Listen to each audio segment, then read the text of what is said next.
Good morning, everyone. I'm Randall from Randall's ESL Cyber Listening Lab, providing tips on language learning, culture, and human development.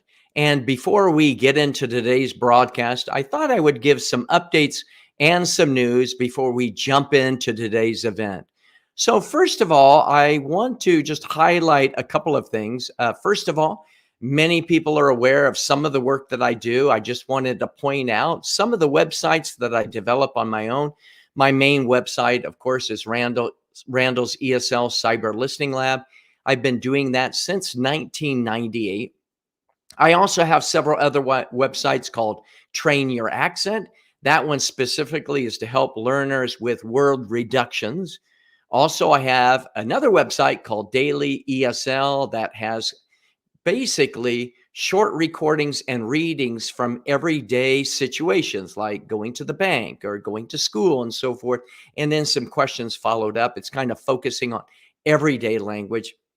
And then the other website I have is called Easy Slang. That's focusing on idiomatic expressions. So if you haven't seen some of those websites, I would take a look. In addition to those activities, just a couple of updates on what I'm working on. First of all, on my main website, Randall's ESL Cyber Listening Lab, I have been developing language games that actually are designed to reinforce and recycle the language skills that students encounter in the other activities. So the idea of cross-pollinating, coming up with different activities that helps students use the language skills again and again, I think is really important in overall language development. And again, the broadcast that you're coming and going to enjoy today is coming up in a minute. Next, I do have different video lessons that I've been working on. Many students want to sound not like a textbook, but they want to sound more natural. They want to actually try to blend in. And so I've created these video lessons that are designed to incorporate everyday language. For example, the one you see on the screen is have a lot on your plate. And then on my website, again, my main website, there are sample sentences on how to use that idiomatic expression.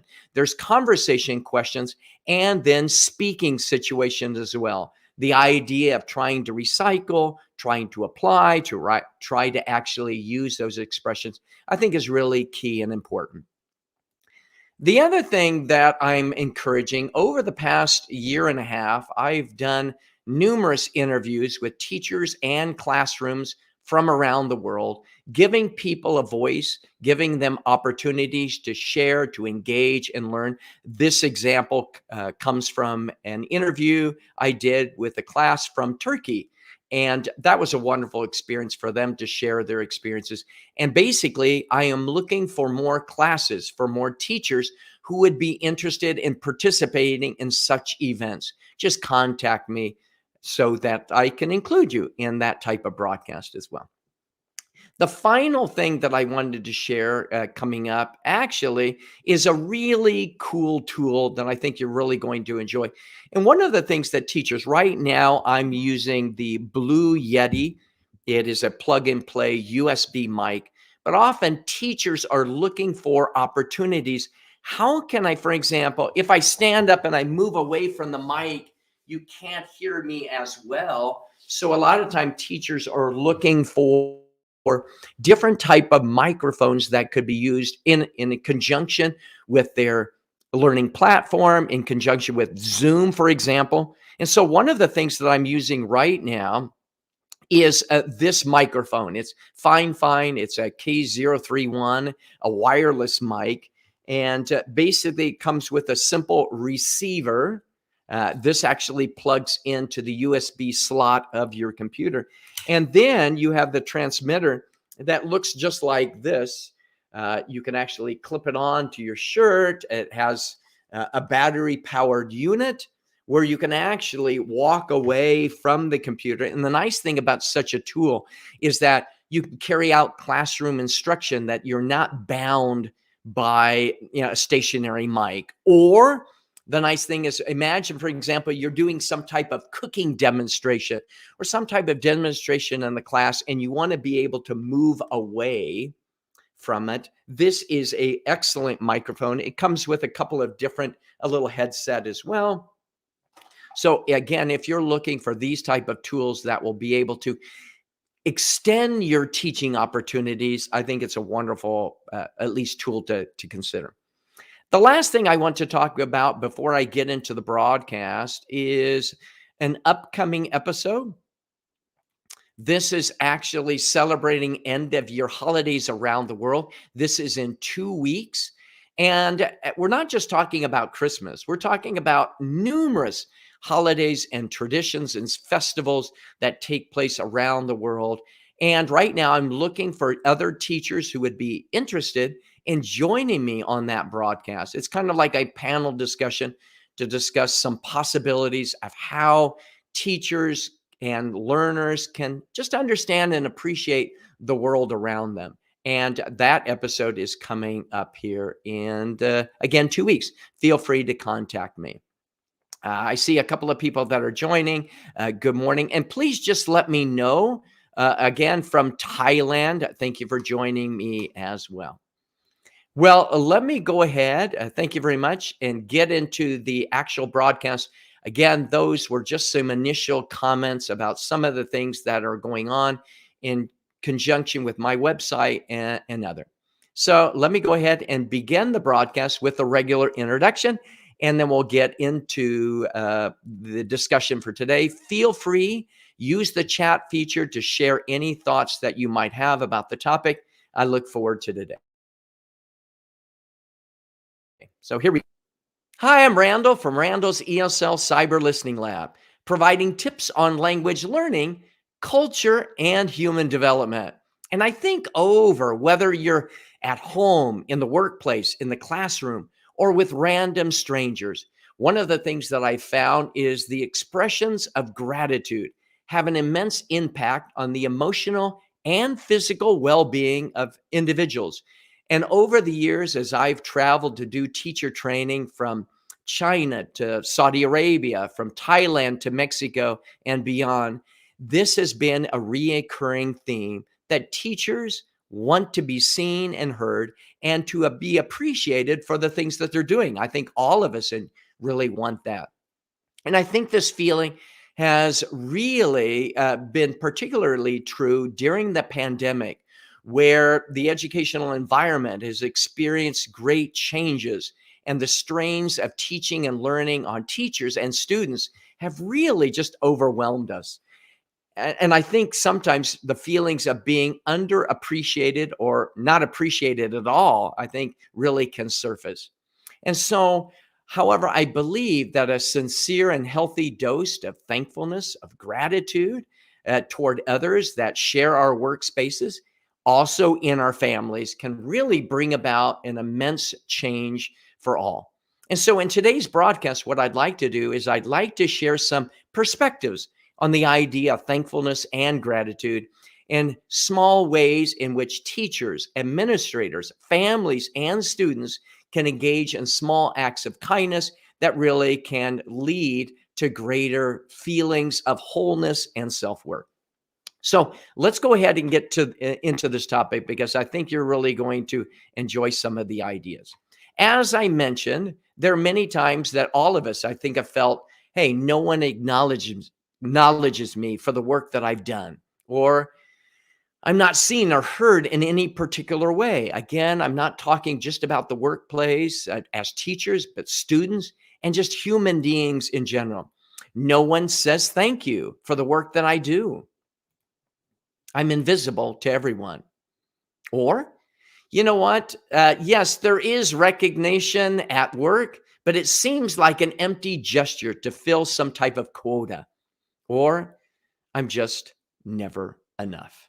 And I think a lot of these feelings come from not feeling like you belong. And one of my favorite quotes on the particular topic is this, and this comes from Brené Brown, a researcher on the whole field of courage, vulnerability, and shame. And she says, belonging is not fitting in. In fact, fitting in is the greatest barrier to belonging. Fitting in, I've discovered during the past decade of research, is assessing situations and groups of people, then twisting yourself into a human pretzel in order to get them to let you hang out with them. Belonging is something entirely different. It's showing up and letting yourself be seen and known for who you are. And I think this is really important, the idea of belonging and fitting in. With this in mind, I think there are often cases, for example, where research has shown us that around 82% of employees feel their bosses don't recognize them for the work that they do.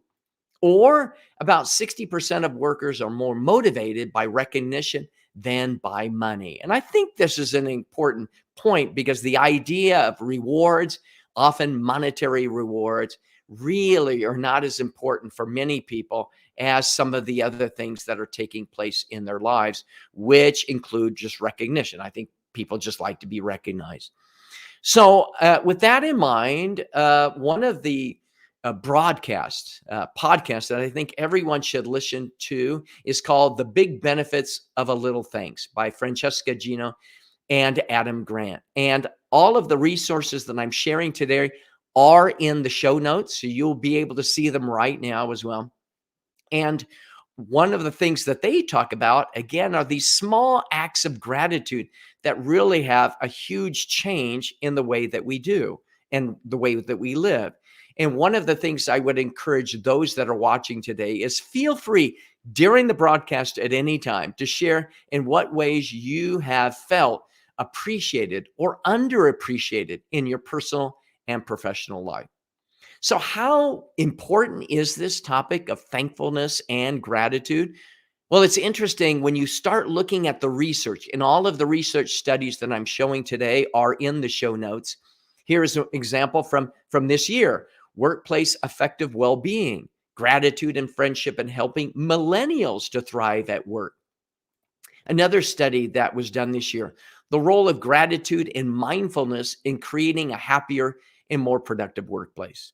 Another one is the neuroscience and positive impact of gratitude in the workplace. So again, study after study of, does gratitude impact employee morale in the workplace? I think we'll find that's the case. And again, as I'm sharing today, I'm not just speaking about gratitude and thankfulness in the workplace, but also in families or with any strangers that you might come across. Again, I want to appreciate those that are joining. Mesa, also Sonia from Tunisia, Mona from Tunisia as well, and Vladimir from Moscow. So thank you very much. And again, during the broadcast, feel free to share that topic of, as I just mentioned, in what ways have you felt appreciated or underappreciated, even in your personal life? Let's say that you're a mother or a father or a family member. In what ways? Because I think all of those have relevance to the topic today. So, what I'd like to do now is to get into some ideas in which we can express greater gratitude and thankfulness for those that we have daily contact with. And I think sometimes we experience what is called a gratitude gap. Yeah, we recognize that gratitude is important, but sometimes I find that maybe unconsciously we forget of how important it is, and we don't do enough sufficiently to show that type of gratitude. So I think what people are just yearning for a lot of times is just for someone to express a certain level of thankfulness for the things that we do. With that in mind, what I'd like to do is I'd like to give some just general ideas in the area of thankfulness.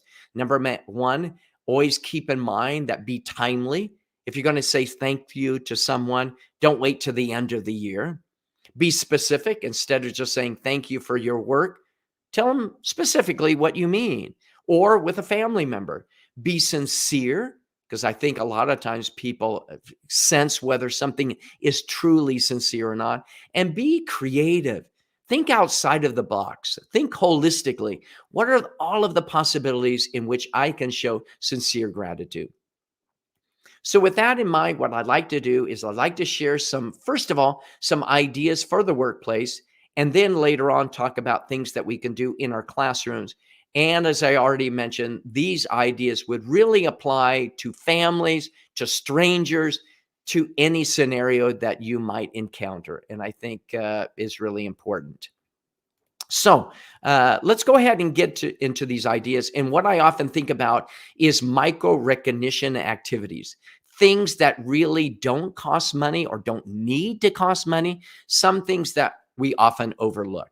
So the first idea that I like to talk about is just the simple idea of greeting one another in the morning.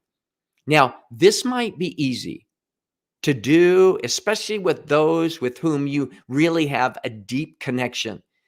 Sometimes more difficult with colleagues or friends or family members. You had a little spat yesterday, or you're having a little bit of a situation at work or in your family. And sometimes we just simply ignore people. But I think just simply greeting one another with a pleasant smile really can show, hey, I'm glad to see you. I think that's one thing that's really important.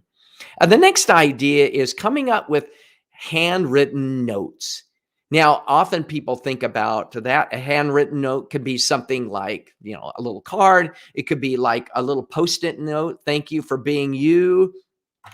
But often, even though this idea might sound simple, sometimes we're always concerned, what if I say the same thing again and again and again, and it really gets old? Well, one of the things, and again, I've listed in the show notes, are a number of websites that can really facilitate and help you know what to say. For example, and again, these are in the show notes on Facebook. Number one, there is a website called 101 Example Expressions of Workplace Recognition.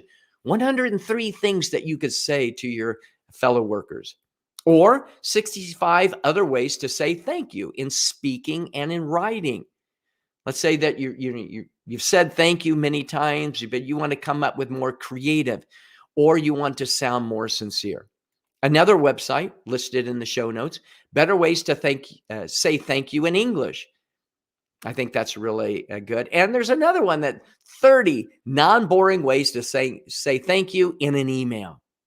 So when you're thinking about sending a note, these websites and services really might actually expand beyond some of the, let's say, the vocabulary that you often use in expressing thank you. And so the nice thing I like about Post-it notes is they're really easy. You can just take off a Post-it note, maybe put it on the person's desk. If it's a family member, put it on their door, something like that. Another idea in relationship to that is the next one is create a gratitude wall. And that could be something as simple in the workplace or in your home with your family. Take these little Post-it notes once again and share little messages of gratitude, of thankfulness, of expressing those things. Those can be put up, they can be removed, they can be put somewhere else. And again, when people see these notes of gratitude again and again and again, people feel appreciated. They feel recognized for the things that they're doing. And again, thank you. And again, I feel really nice when Samaya is saying hello. Those are really nice. And another one, Sonia says, even smiles from my pupils in the morning matter a lot and make me happy. Absolutely. And I think that if that smile radiates from you, it'll also connect with others. Have a nice day. Something like that makes a big difference. So as I'm going through these ideas, feel free to share any ideas of gratitude and thankfulness that really matter to you. The next one is the idea of selecting an Employee of the Month award or year nominated by peers and not supervisors.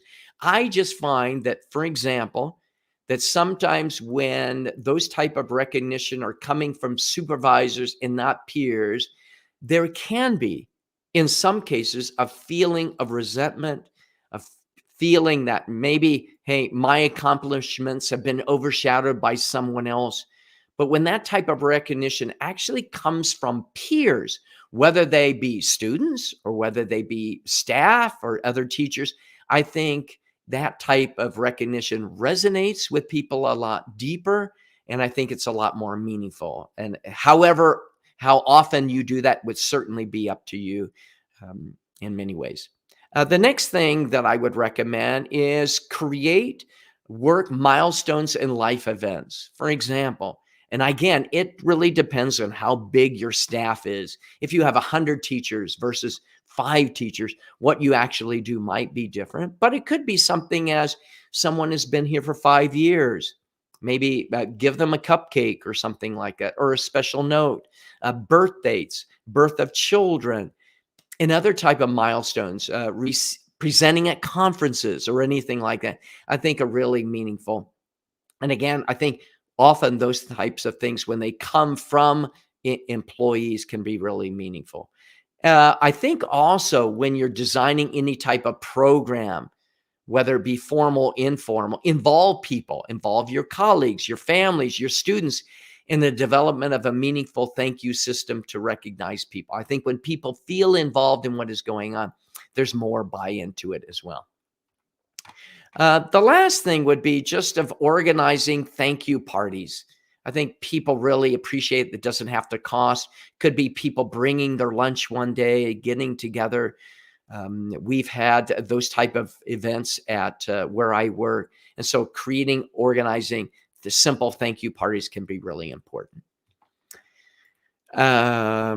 Let's see here. Carolina says, this is so useful. I think sometimes people forget about these. Yeah, I think this idea is as we're trying to pursue a greater growth within ourselves, sometimes we forget all of the things that are happening around us, especially the contributions of others. Sonia says we should never be afraid of showing gratitude in different ways. A word can make someone's day. Absolutely. Something as simple as some of the things that I've shared so far. So thank you very much. The other thing I want to talk about now is a little bit about ideas for the classroom. What can teachers do to foster feelings of gratitude and thankfulness within their own students? And one of the ideas I would simply say is follow the 8-to-1 rule. Each one of us has an emotional bank account, whether they be children or spouses or partners or our fellow colleagues and so forth. And sometimes we have a tendency to provide feedback, corrective feedback, a lot more than we do with positive reinforcing comments. So I often think, for example, for every one thing that I have to make some type of correction or corrective measure, perhaps say other 8 other things that are that engender great positive feelings that help people reflect on themselves to build self-worth. Again, depositing in those emotional bank accounts in so many different ways. And the things that I've already suggested about thank you notes can make a difference as well.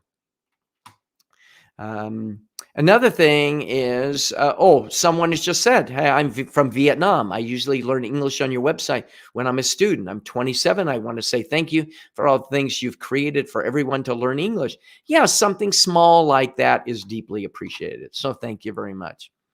The next thing would be to give out sincere thank you notes. Now, this can be the most difficult thing for me when you might have students that are, let's just say, a little bit challenging in your class. Sometimes it's much easier to praise students that are shining, that are standing out, whose behavior is something easy to manage. But I find that those that might seem a little bit more disruptive already realize, are not expecting sometimes that you might say thank you. And I know that in cases where I have taken the time to say, you know what, I'm going to say thank you, and being sincere, being specific about what they did in the classroom. It's kind of like, well, the teacher said thank you. I wasn't expecting that. In addition to that, I would encourage you as teachers to notify parents of their children's achievements, either through a note, through email, a Zoom meeting, or something like that. That can really make a difference in a child's life and a student's life where, hey, you know what? My teacher took the time to reach out, to talk to my parent, to express in a very sincere and meaningful way the things that I'm doing. I think that has a huge impact. Now, I realize that some of us have, hundreds of students. It might be difficult, but that's something at least to consider. The other thing I like is the idea of creating a gratitude jar. And a gratitude jar might look something like this, where in the classroom you have slips of paper in which students can write down short notes, the things that they're grateful for, things that they're seeing in other students, ways in which other students have helped them. And this could be something that you do at home or in the office place where people can, let's say once a week or once a day, reach into the jar and say, oh, let me read this comment of another person in the classroom that has been affected by something positive, something of thanks that took place. The last thing I'd like to share is the idea of providing opportunities for acts of kindness. And this could be whether it be in the family, whether it be in the workplace, whether it be in the classroom. Of sometimes when you recognize and identify needs of other people around you, an illness, a struggle that is going on, a struggle even beyond your awareness, leaving small notes, doing small acts of kindness can really transform, I think, who we are and how we see ourselves. And I think that's what everyone wants, is to be seen, to be recognized for the things that they're doing. I think that's all we really enjoy. The last thing, well, Randall, with these ideas of thankfulness and gratitude, what can be the eventual impact, the outcomes? I think sometimes when we express feelings of gratitude and thankfulness, I think the results are greater self-worth. People feel that they're being seen and appreciated. Loyalty. Students might want to take your class again, or employees are willing to stay longer, even in difficult situations. Greater productivity and innovation. Oh, they recognize the efforts that I'm doing, and I might be more willing to do that. And feel free in the last couple of minutes to share anything that you've seen positive impacts of gratitude and thankfulness. Increase teamwork. When you, for example, feel a sense of appreciation, you're more willing to work even in difficult situations with people, perhaps in a team that maybe you've never done before. Or maybe there are people that in your office or within your teaching team or in your classroom where you don't have that deep connection of friendship, but maybe by stepping in and saying thank you can make a big difference. A greater commitment to learning. I think students feel when they're appreciated for the things that they're doing. I think sometimes, a lot of times, students might feel that students and teachers don't recognize the challenges they go through. Sometimes teachers, we dismiss some of the things that might be going on in their lives, or we're not even aware of it. But I think students will feel a greater commitment to what we're doing. And I think the last thing is just overall satisfaction. When people feel that they've been appreciated, when people feel that they've been sincerely recognized, I think that radically changes how we perceive the world, how we perceive ourselves.